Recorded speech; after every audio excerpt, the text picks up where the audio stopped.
Friday, everybody. It's May 3rd.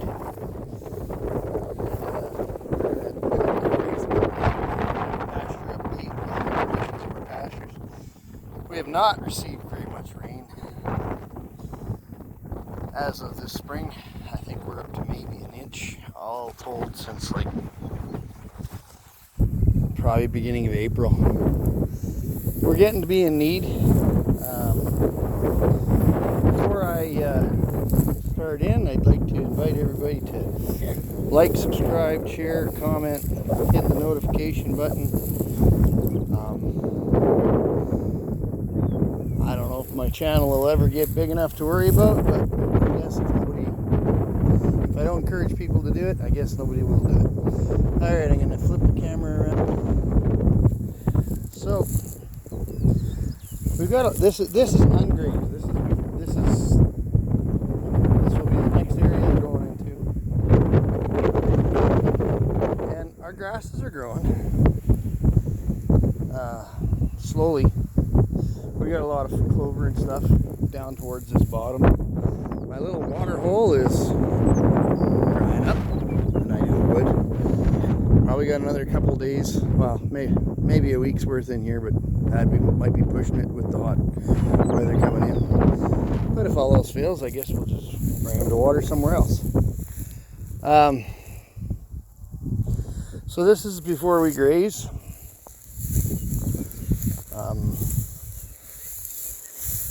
It's average height, probably 6 inches tall on the grass. Clover is probably 2 or 3 inches tall. Some alfalfa in this stuff. So this is what we get for a graze as we move around and go to a pie shape. This pie keeps moving every time we move. The clover gets grazed down. There's no two ways about it. The grass gets grazed down and trampled down. But we're not taking it down to bare dirt. You can see that blue tub there. That's on the new. I just moved them today. On that side of the fence is the old.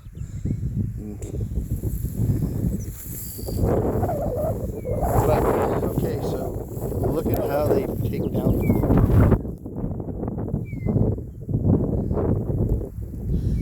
So let's just take you across and show you how fast it comes back.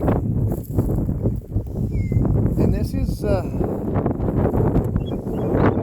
we come down to this pie, that every move, the pie overlaps a bit as it gets closer to water. So I'd say we've been out of here for approximately a week. And the clover is coming back.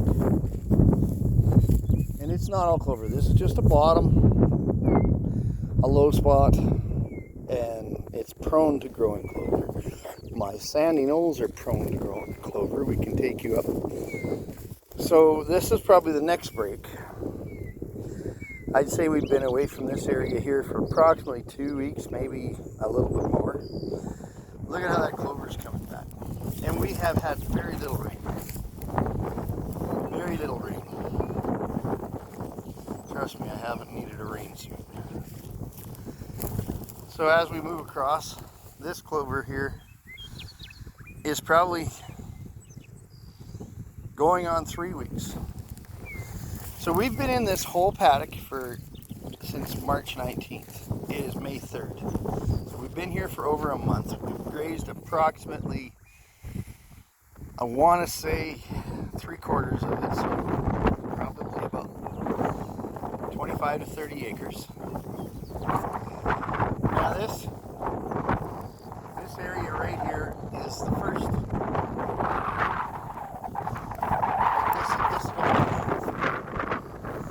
Just to give you some perspective, there's my hand.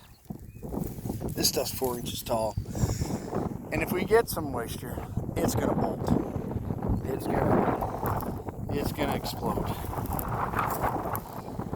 It's doing well as it is. Clover kind of has a big root. The grasses are not coming back great, but they they are coming back. They've came back probably, I want to say about 2 inches in the last, like, here's my boot. And some of the grasses are kind of to the top corner of my bottom of my pant leg on my boot. And it was grazed down. It was grazed down. There has been no development on any of the grains that I spread out. It might be a complete waste of time, and might be 2 years from now before something shows up. So I'm just not 100% sure that in this environment that that's a viable option. The grass is trying to come back. Like this up in the corner, this corner here was the first. To the water hole to here, up to where that rock is in the fence line, was the first kind of 2 days of the paddock, and then I started moving them around, moving them out. Different grasses. I see some different grasses in here starting to show up, and I'm assuming this is kind of a slough grass. But that puppy right there is a foot tall.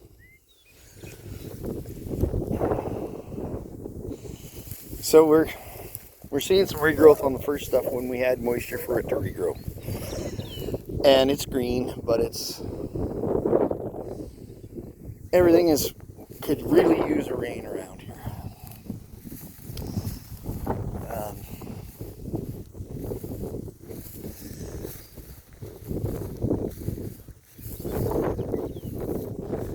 It is neat though, as you can see the progression as we go across the first stuff, the dandelions, and maybe some dock is coming in here. I don't mind dock. Dock has a deep penetrating root. It'll be interesting to see if we get some rain and how this. So I will say one thing about the way cattle are potholes. I almost expected to be done in this pothole bed. And you just kind of keep moving your line in. As you can see, the progression here just keeps moving in. But we're not pounding everything, right? We're only doing high impact, and they can reach underneath there and still get to this water. And this is going to dry up fast. So one day soon, I'll be either hauling water into a trough or bringing them to water down at my main watering point. And it won't be very many more days. This is going fast, but we watch it every time we move, and we adjust, and so far so good. And that water's still clean. That's the part I want to stress, is that water is still clean. Had you just surrounded it and gave them access to it, that would be a muck hole. The water would be no good at all. I'm going to give you a pause here, and we're just going to go up the hill a little bit. I'll ride up the hill, and we'll do a little walkabout up there. Hang on a second. All right. We're up the hill, pretty much at the far end of the grazing paddocks.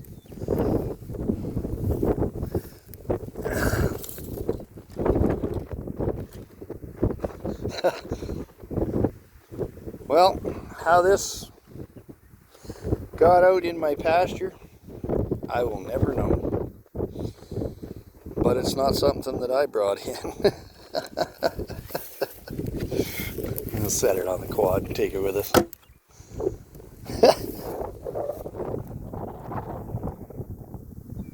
That's hilarious. Okay, so this is the paddock they just came out of. And this is a low spot in a sand knoll.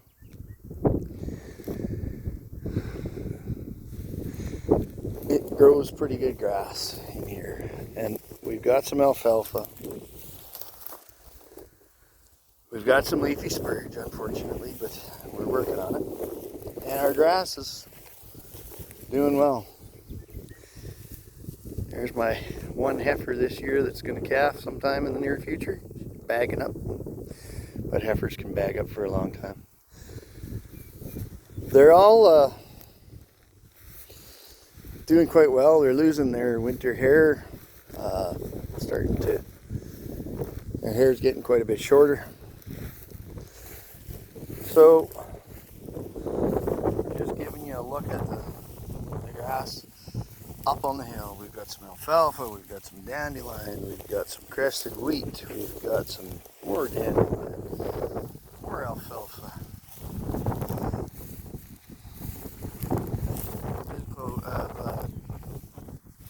Leafy spurge. And in this area here I have leafy spurge beetles, and I also have what they call a leafy spurge hawk moth caterpillar.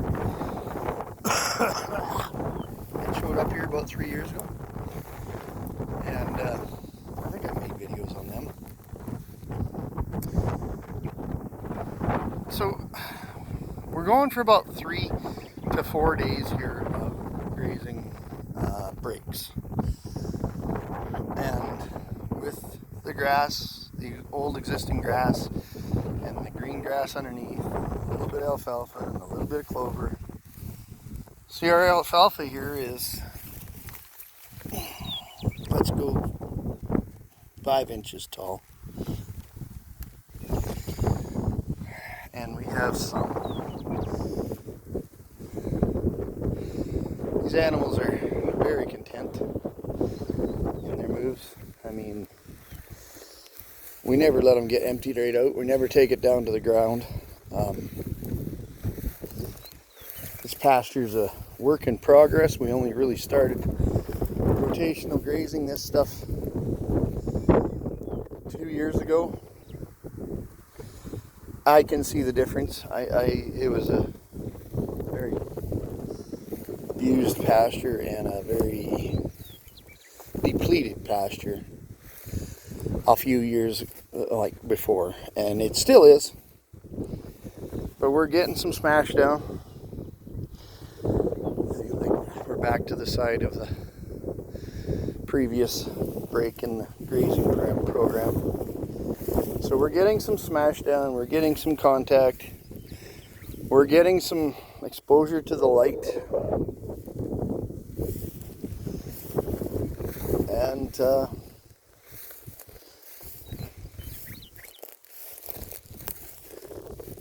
leafy spurge. There's an alfalfa plant, and it's been grazed, and it will come back. If we could get some rain, we'd see some different expressions of different forbs, and the leafy spurge will grow. But in late May and early June, when the soil temperature comes up, the beetles start hatching, and they come out and they start doing their work. So I want to tell you a story. Like this knoll range going all the way across here. When I was a kid, if we drove through it or went through it, the leafy spurge was as high as the mirrors on a half-ton truck. And that was before the beetles were released and showed up here. And a few years back, I had a fella from a university of Saskatchewan that was driving around and collecting samples of bugs and trying to find out how the leafy spurge bugs were surviving. I'm right next to a community pasture here. So he had gone out in the community pasture where they sprayed. I had been seeding, so I stopped him, and I talked to him. I kind of knew what he was doing, and I asked him how it was going, and he said, we're finding very few beetles that have survived, and they spray over there. I said, okay, so would you like to take a drive on some private land that hasn't been sprayed? And he says, boy, would I? He says, because we just aren't seeing any. So we came across here and we stopped and we did some swipes. And he did about 5 swipes with his net, and his net was full of beetles. And he says, this is the highest population of beetles he's found in all of the driving that he's done to do counts. And he says, so what are you doing different? I said, I'm not spraying.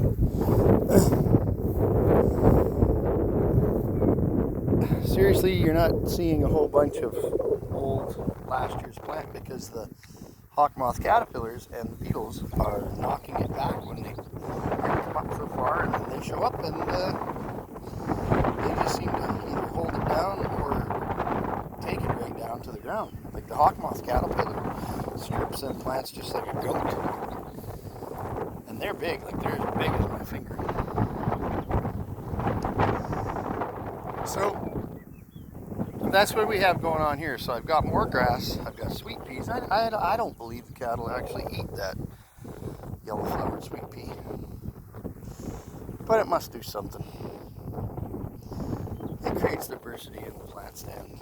Diversity is king. And yeah, we're not running daily moves here right now, and I just don't have the time. Nicely just got over some pneumonia here, and I still got no energy, and it's just one of those things. But so I've got them spread out for about a 3 to 4 day move right now. The grass is, 6 to 8 inches tall in the dry grass, and for the amount of moisture we've had, it's doing well. We can sure use some more.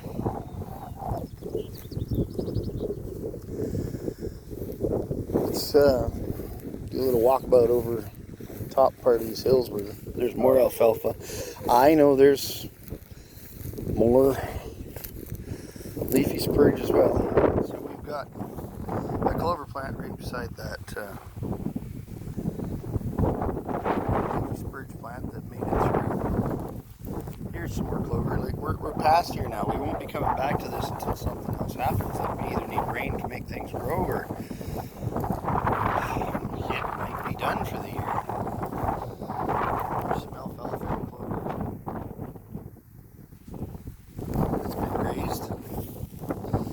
That's deep-rooted stuff, man. That stuff will come back in these dry conditions. There's alfalfa that's been grazed, and I believe that's a sweet pea plant next to it that they don't graze much, but it must produce some diversity in the stand.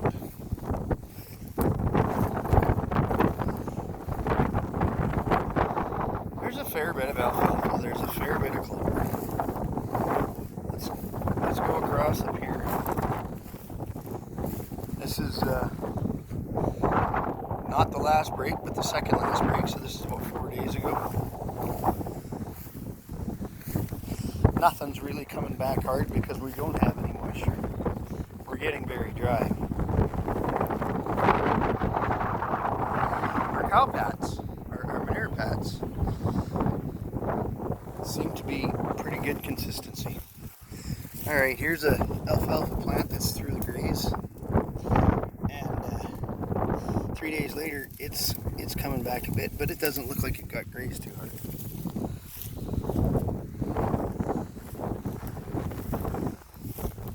Here's an alfalfa plant that has come through the graze. You can see it's been clipped, but it doesn't take very long to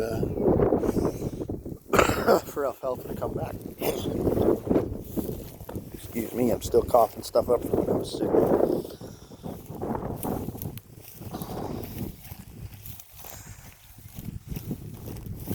I will say it would really be neat to see what would happen if we could get some rain. We've been dealing with with dry conditions now for about 5 years in a row. Alright, in here we see sweet pea, dandelion, clover, alfalfa, thin grass. This is a blowout. This is an old blowout area. This is probably the poorest of the poorest land I have. But the diversity is here. A little bit of sage.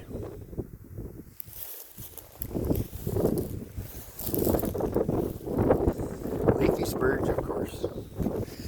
Here's a tall plant that's coming back, a grass plant. I have no idea what it is. But it's coming back after the graze. And it's standing up above some of the other grasses in there, so they say graze for what you want. I want grass. If I can get more species of grass like that growing, or more of that species of grass growing, obviously this will become more productive, because through these blowout areas it's very depleted. This stuff all blew in the 30s.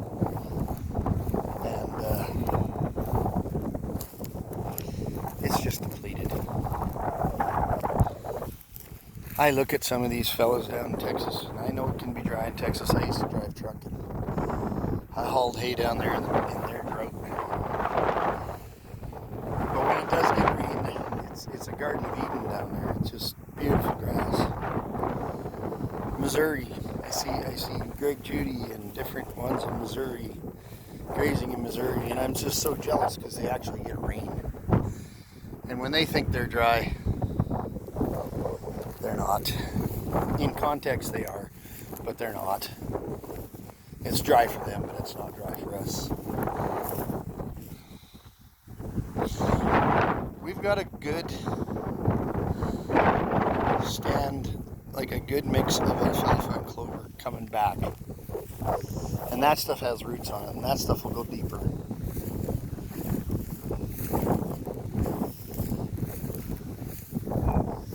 Cattle do graze the spurge a little bit. They don't take it down that much.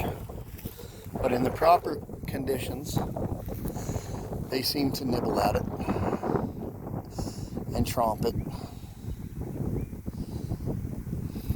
I know from when I was younger, this grass stand has improved from the population of the leafy spurge. The leafy spurge used to be up to my waist or better. So May 3rd, kind of a grazing update. I hope you enjoyed it. I know it's somewhat depressing to look at with the dry conditions, but this is real world. This is what I deal with. Until we get some rain, we keep moving. One thing I'll say about this country is when it does get rain, it makes us look like heroes. This is very quick growth, fast growing stuff. When it gets rain, it just explodes. Like it's like a desert. And I sure am looking forward to when that rain starts. It's been too long already for me, but you just keep moving them, giving things a chance to rest. And when the rains do come, things grow. They didn't even take all the dandelion down here, and they love dandelion. I've never used, you don't usually see too many yellow flowers left after you move, but these might have just popped up this morning. Dandelion is a sign of compacted soil. So don't beat yourself up about it. It's what it is. You've got poor soil, and I mean, that's why this stuff's in grass. It just would not be good farmland.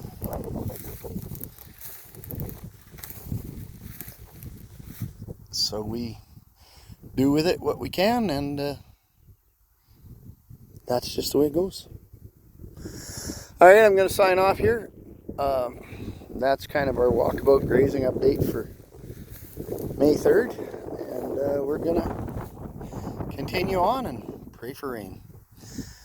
y'all have a good rest of the week. It's Saturday here, I guess, May 3rd, so we'll try to talk to you next week. Have a great one.